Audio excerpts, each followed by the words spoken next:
So I wanted to start this episode of 302 Fishing with a big fat thank you. Guys, I cannot be any more humbler, as well as the Oakster, and appreciative of all of you folks. From the person who's getting ready to hit subscribe right now, all the way down to the OGs who started this channel off for us, that first click that we had here. We had a goal this year of hitting 3,000 subscribers by December. And officially, as of the last week of October, guys, we hit 3,000 subscribers. And we landed our first official sponsor. And we're not going to say it's us that got us there, guys. It's you. You got us there. So thank you very much, man. We are not going to squander this opportunity. We're only going to try to continue to do what we're supposed to be doing, and that's grow and continue to go up in our quality and, of course, our ambitions as to what we want to do here on this channel. So, again, we can't give any more thanks than we have already given right now. We're going to keep continuing to do that, and we, again, appreciate you guys continue to visit us and all those new folks and watching us fish. So, this video right here, I filmed a couple days ago. I was going to fish in this body of water right here, but I actually had a fellow YouTuber that actually got up on this body of water before me. So I didn't want to be rude and interrupt them, but this is where I normally catch striper at. And I had to think in my mind, well, where the hell am I going to catch striper now? So I had to figure out, how am I going to put that species of fish on the end of the line? So that's what's entailed in this video right as to how I created that somewhat journey to get fish to bite on the end of my line using artificial baits only. Because again, a couple of these locations I went to were live bait episodes, so I was quite surprised how things went, but it was a long, hard fight. So enough of me talking. Again, thank you very much. Let's get into this video. Let's see if we can create some chaos here. I think my timing is wrong right here, but you never know. We're gonna get our swim bait out, and of course we're gonna get out our jerk bait. See if we can get them striper on the end of the line if we can possibly. I've never fished this way at this location ever before. So we're gonna try something new here, but I'm just curious to see if they'll be willing to hit up on our officials as opposed to the live bait that I use most of the time. Somebody cut up a tog. Look at this, guys. This is disgusting. I hate when people do this. These are a whole bunch of togs right up here, all filleted, and somebody just dumped them right here, right on the edge of the river. I'm gonna go ahead and start off with the swim bait here and just see if something's willing to hit this bait.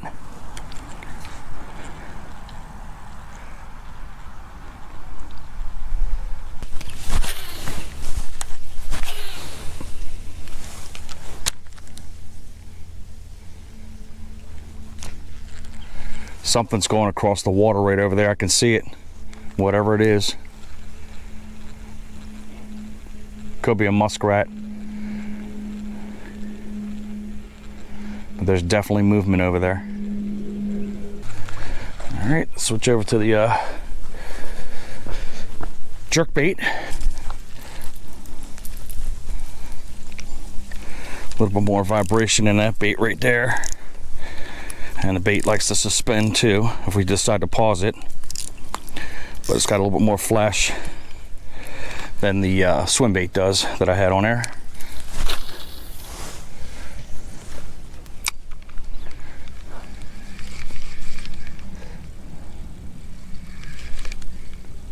We're going to try the jerking motion first, and then we'll do a slow, steady retrieve to see which way these guys want this bait if they're out there. So I'm seeing no activity over here, but right along these shorelines, I'm seeing all the bait fish jumping around here. So I'm gonna go over to the other boat ramp over on that side, being careful, again, not to slip and fall on my butt, and get away from these nasty torn up tog that somebody dumped on the side of the road. But fortunately they don't smell, so that's good. But let's get across the bridge over here and see if we can take advantage of that activity that's going on over there. For the sake of safety, I'm not going to walk on here with the shoes that I have on here, because that's like basically oil. That's slick mud right on concrete. And God knows I've fallen a time or two on that stuff, and it's not fun.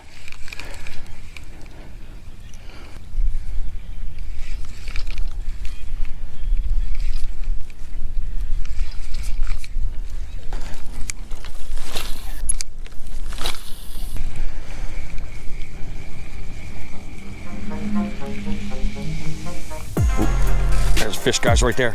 Got one on. Got one on. What do we got? Little striper, guys. Little striper. There you go. I knew there'd be a schoolie up in here somewhere. There we go. So where there's one, there's gonna be some. But nice, nice, nice. That one was on a nice slow retrieve. Gotta settle her down. He is ticked off. But there you go. Nice, nice striper. But I gotta go get my pliers out of the car after I get this one out of here. Hopefully he doesn't poke me with the other trebles that are in here. Whoa, whoa, whoa, whoa, whoa, he's got me hooked up. He's got me hooked up, guys. He is in my shirt, literally. My trebles. This is the dangerous thing about treble hooks. My whole shirt is literally tied up on this striper right now. So we're gonna have to quickly cut this line, get our pliers real quick. I should have known better. And we'll try to straighten this mess out right here.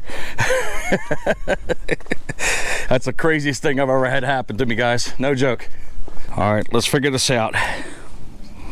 Isn't that crazy, guys? All right, we got our schoolie undone right here. Yeah. But let's get that fish back in the water and see if there's any more around. But what I was watching, as you heard me earlier, I saw the bait fish from across the way over here creating all kinds of activity. So that's where I was throwing that bait at, is right over in this general area. And boom, there you go. We got our first fish on for today. I literally just got this shirt last week, but we're gonna get these trebles out here in a couple seconds and we'll get back in the water. We got our bait off. Albeit damaging my shirt up, but oh well, it is what it is, man. You can't keep shirts clean all the time, man, while you're fishing. If you're curious about what I'm using right now, again, I told you I was using a jerk bait. The one we're using is the Shadow Wrap 11. This literally looks like the bait that's in here. You've got shad that's in here, you've got white perch that's in here, you've got the mud minnows and shiners that are in here. Literally emulates the bait here, and we're doing a jerking motion, and I'll pause. And then, of course, we were doing a steady retrieve. And on that hit right there, that was a steady retrieve. That striper just nailed it, man. I love the hits from stripers, man. They are so vicious when they hit these baits. But unfortunately, it got caught in my shirt there. But that bass wanted nothing to do with me. But we got him free, got him out in the water. But we're going to get that tied back on. We'll get that back out there again. Let's try to see if we can get another striper on. Note to self, keep striper away from body. I saw the bait activity over here, but I looked out in the distance, and when I was casting this around, I saw some blow-ups right on the left-hand side, so that's why I kind of figured, hey, let's just be right over here. Maybe there might be a striper in the area. And boom, voila. This sun will help us set off the flashiness on the bait here, so hopefully it peeks out a couple more times and encourage these fish to hit that jerk bait.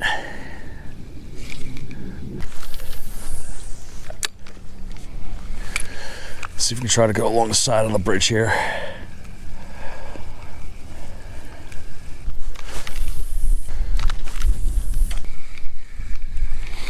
Check out over there, guys. You can see them traveling right across, right on the edge of the water. Can you see all those minnows sitting right over there?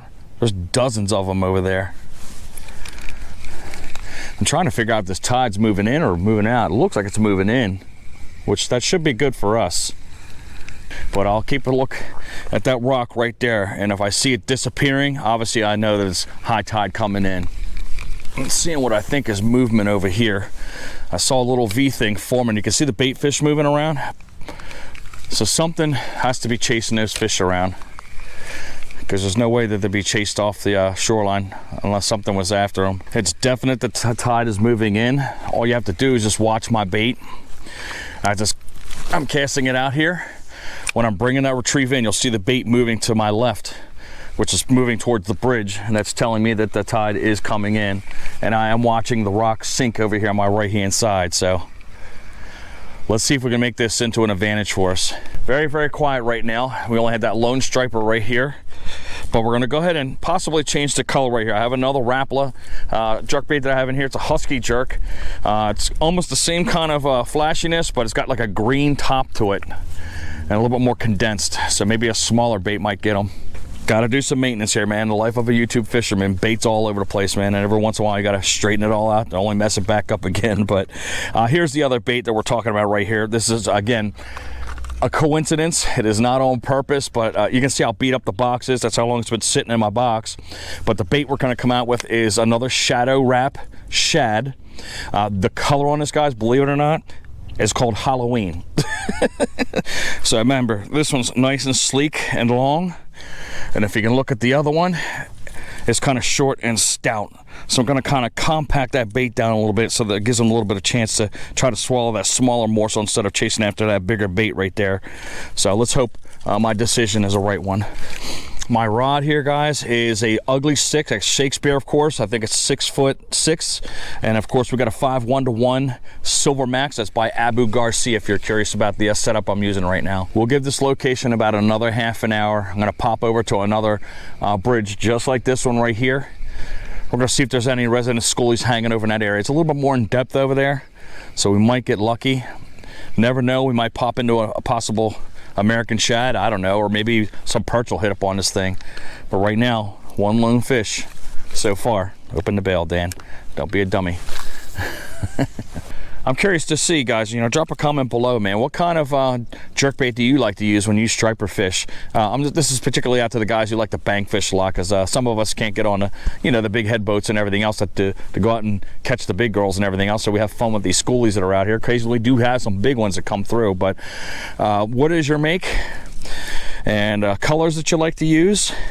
And what's the biggest one you might have caught off of this particular type of bait here, this jerk bait, these shad-like baits? We have not been able to figure out the fall striper run. It has been very sporadic. Normally, Striper Pete, which is my buddy, my 80-year-old buddy, down in Milford, he always gives me the heads up as to what's going on down there, and he says the bite's even bad, man. That's why I always rely on the old heads, man, because they know, you know, when things are messed up or they're good. Especially if they've been fishing that area for decades. All right, again, a swirl right here, and if you look out in the distance, there's another swirl out here. So they're coming up in here. They look like the perch that are jumping out of there, because I saw one jump right out of the water right here. It was a decent sized perch.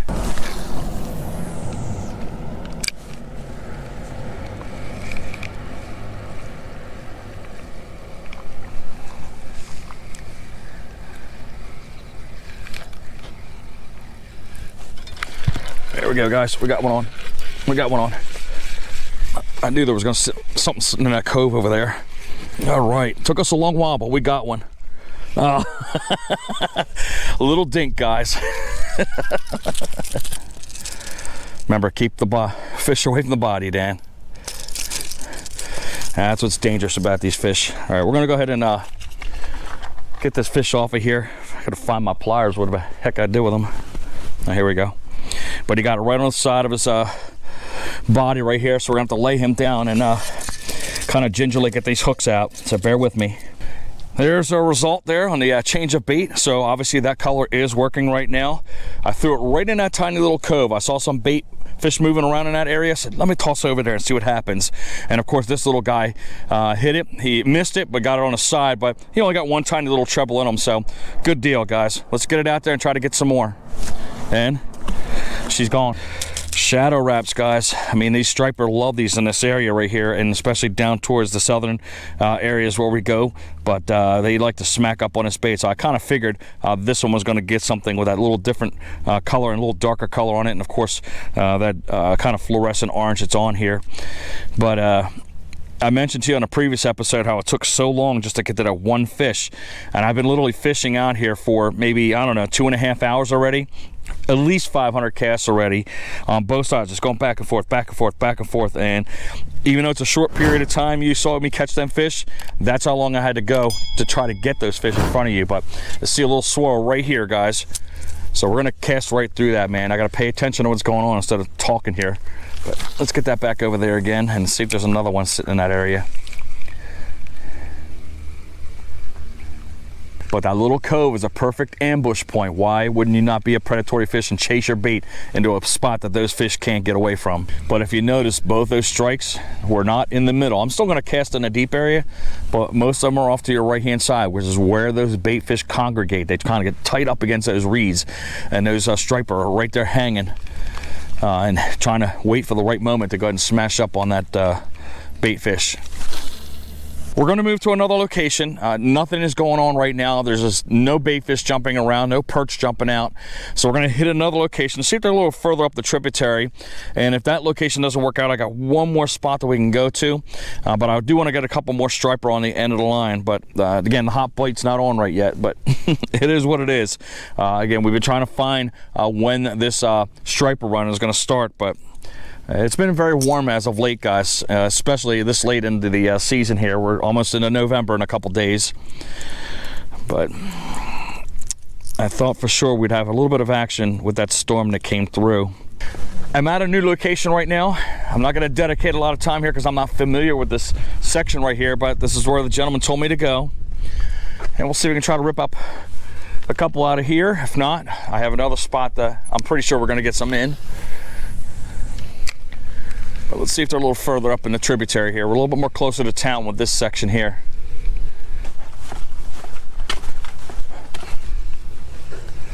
All right, guys, something splashed up right up underneath me here. So we're gonna go ahead and get beside the bridge right here. Fortunately, on this one right here, I can get some kind of a cast going on right here, because the other place I didn't have that. But that's either gotta be a perch or a striper right along this bridge right here. I can hear fish busting up underneath here. I'm gonna try to let the tide take my bait right here. So I'm gonna get it past that piling and I'm gonna let it float up underneath the bridge here. So you can see the perch jumping around. I'm gonna let it float up underneath there. I'm gonna try to step down here. I'm gonna try to skip underneath here and see if they're right along these rocks right here, because it's hitting real close right over in here. I can hear them. Ugh.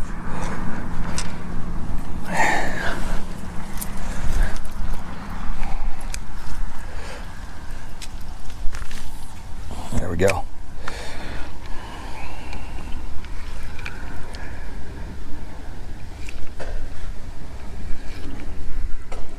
There's a hit right there, guys. They're hitting. They're underneath there. There's stripers smacking the bait below us. That or it's going to be white perch, one or the other. Hear them?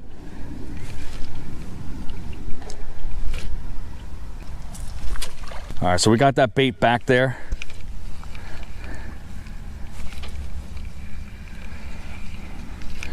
I think it's caught on some debris. No, there's a fish on there, guys. Look, it's going up the... What the heck? That was weird. All these three locations right here that I've been going to are all kind of in the same area. But we're gonna do a rip and run right here on this third location. If nothing happens there, we're gonna go across town and back over near my house where there's a spillway, and hopefully the tide is still high there, and maybe there might be a resident striper over there. But right now it has been absolutely quiet through three locations. Again, I'm so glad we got two fish on, but you know you want the big ones, guys, so that's what I'm trying to work for.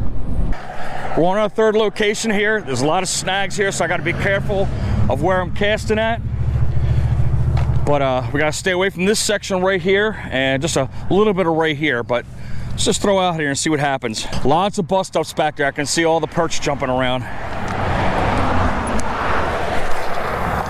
Wow. See, look at that, guys.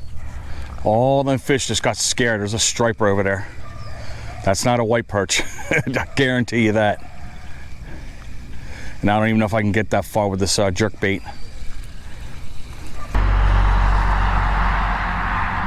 There's a hit right there, guys. We got a hit. We got a hit. What do we got? Little striper. All right. I told you oh, it just came off, guys. There's definitely a lot of activity. I might even get my swim bait back up on here and try to cast it as far as I can back there too.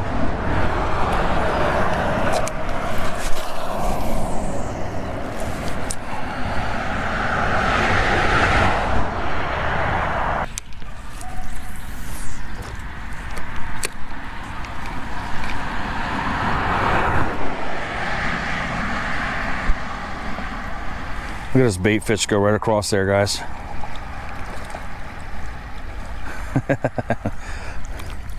Something startling them.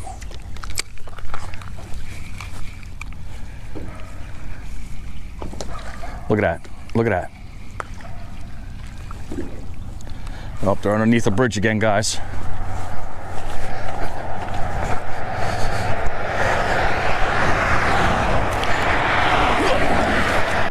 I can't cast underneath the bridge right here, so again, we're gonna have to do the same exact thing we did before, and that's just to let the bait drift right up underneath the bridge.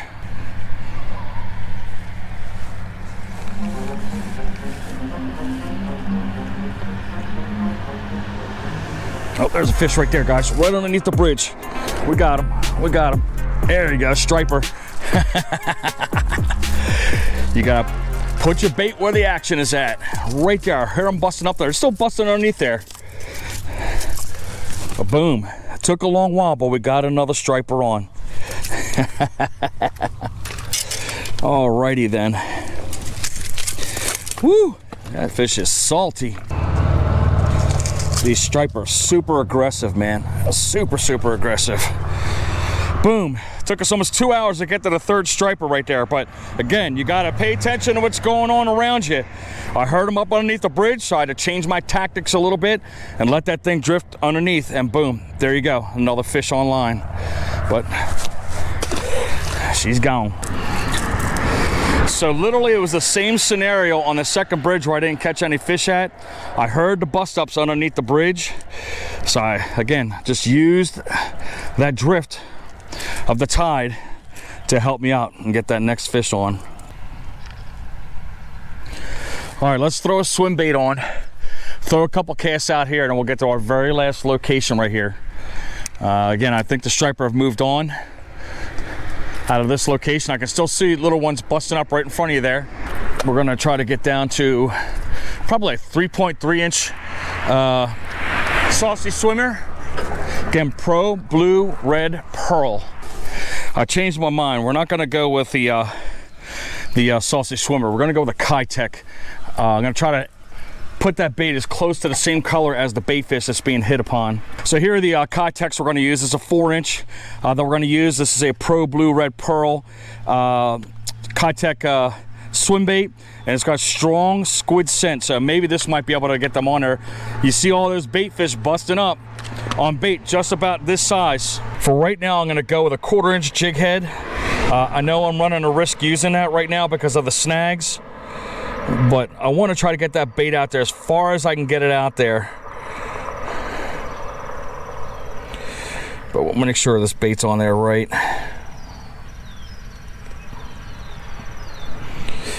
Yeah, she looks good. But let's get that tied on there. If not, we'll take the jig head off and we'll make it weedless.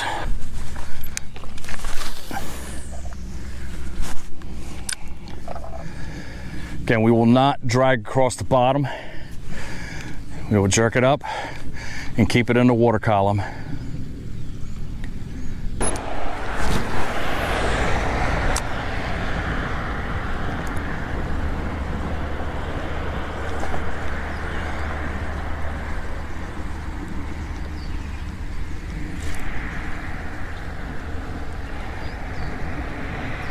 There's a fish right there. Fish on. All right, got one off the swim bait, guys.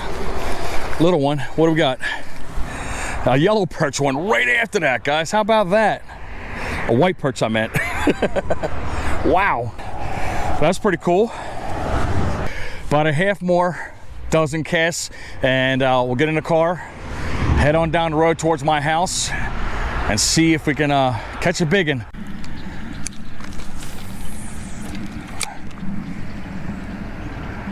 That was a hit right there. Fish on. All right, we got one.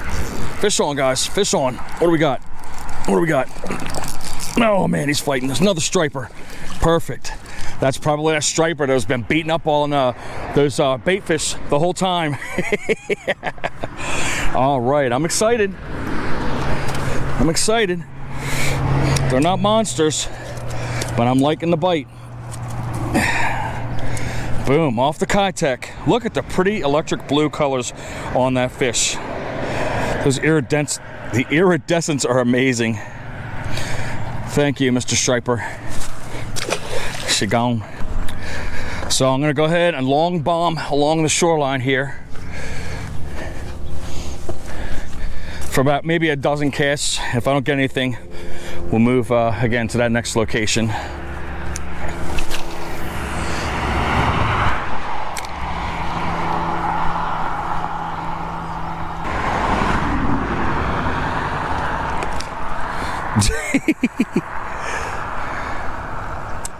Look at him, man. He's killing it over here. He just ambushing him right up against the side of the wall here.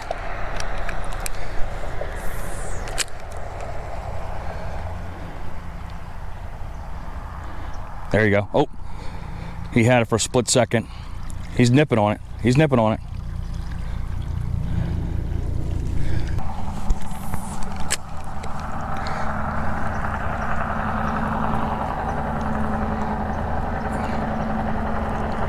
There you go, fish on. There you go. Yeah, there you go, nice perch. All right, guys. Some decent sized perch. I doubt that one's a pound, but it's close to it. But really good looking perch right there.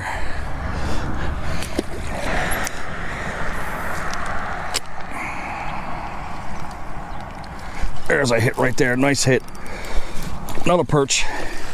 Nope, that's a baby striper. All right. Maybe this is the fall run, I don't know. All right, guys. Little schoolie. She's gone. As you can see, I fished all the way till dusk to try to get that giant bite on the end of the line, but the big striper wasn't there to be found. But hey, I got a whole bunch of schoolies on the end of the line, plus a couple bonus perch to go ahead and add to the episode there. It was very, very slow in the beginning, but finally, once we got that pattern going on, the fish were lighting up that jerkbait and as well that swim bait. The thing that was kind of interesting to me is when I went to 5 tributaries, 3 of which is where we normally fish with artificial baits. We didn't catch anything on those artificial baits at all today. However, on the other 2 tributaries where we caught the fish on, I use only live bait there. So now I know I can go out there and fish live and as well artificial in those sections, because I was in the back areas of these tributaries, man. It's not something that normally everybody knows where to go to. I mean, you got to know where it's at to get to it. But again, produced fish on the end of the line. That's all that mattered. I put the time in. I was struggling, guys, at the beginning, man. I got this 2 and it took like almost 2.5 hours just to get something going. But once I got to that second location where I told you we got the fish on, where we normally fish live bait on as well, the fish were just busting all over the place. Hopefully you guys would have saw that. They were jumping out of the water. They were going across the reed lines on the right-hand side. They were busting up underneath the bridge. And I took advantage of that, guys. I threw that jerk bait out there into those balls of fish, and as well as that swim bait, man, and they just lit it up. So hopefully you guys would have enjoyed that. If you did, guys, give me a big fat thumbs up. Drop a comment below if you have anything to say about the video. If you haven't already done so, subscribe to the channel, hit that notification bell. That way you're informed of all of our future episodes, and share this video out. Hopefully you guys have a great day. Hopefully you're catching your great looking striper as you're out there tossing your lines out there, whether it be jerkbait or swim bait. I'm gonna get out of here, guys. As always, fish on.